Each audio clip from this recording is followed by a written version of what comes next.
history and culture of the various peoples mentioned in the Holy Scriptures are represented in many everyday objects, many of which have come down to us. The Bible Lands Museum in Jerusalem holds several of these artifacts. Walking through these rooms becomes a real excursion through the history of these civilizations. The Bible Lands Museum was founded in May 1992, so we're celebrating our 30th anniversary this year.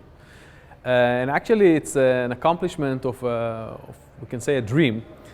Most of the main exhibit that we have here is based on a private collection of the founder of the museum, the late Dr. Eli Borovsky, who together with his wife Batya, who still actually manages the museum.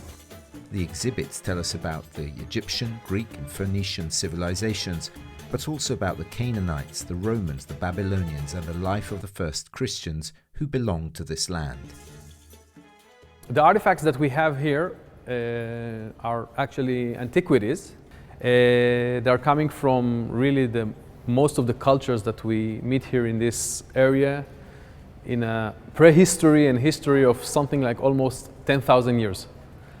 From really the Neolithic period, so it's like, I don't know, 8,000 years ago until the Byzantine period. We have here amazing pieces coming from Mesopotamia, from ancient Sumer, Akkad, from Egypt. I think it's one of the most impressive collections of artifacts from ancient Egypt.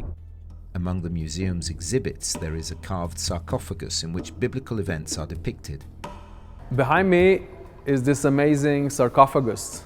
A noble lady from Rome by the name of Julia Latronilla was buried here. Maybe her husband was supposed to be buried with her. And this art just behind me on this marble really demonstrates the combination between the classical art with the biblical heritage together with the appearance of Christianity in the region. So the scenes portray important stories that we find in the New Testament, for example, the triumphal entrance of Christ to Jerusalem, the miracles that he performed, for example, both in the Galilee, in the Sea of Galilee, but also in Jerusalem, healing the blind man in the Siloam pool, for example.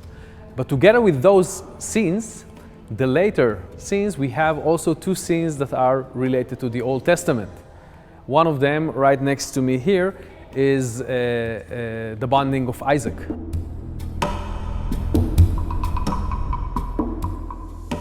In this other part of the exhibit, we can get an idea of what the city of Jerusalem was like in ancient times and what tools were used at the time. Here we also have depicted the city of Babylon. In the museum there are statuettes of people in prayer, kings or commoners begging for divine intervention, found in Iran, Syria and southern Mesopotamia. This was in use by Chaldean families. This is an Egyptian tomb. This and other exhibits give visitors an overview of the culture of these civilizations mentioned in the sacred text. This museum is one of my favorite museums in Jerusalem. In my back you can see the map of Abraham Trail, where he walked, the areas that he walked through, and this is all the same places as today. As Dr. Dorovsky, founder of the museum, said, "The future of humanity is rooted in the past, and only through understanding our history we can build a better future."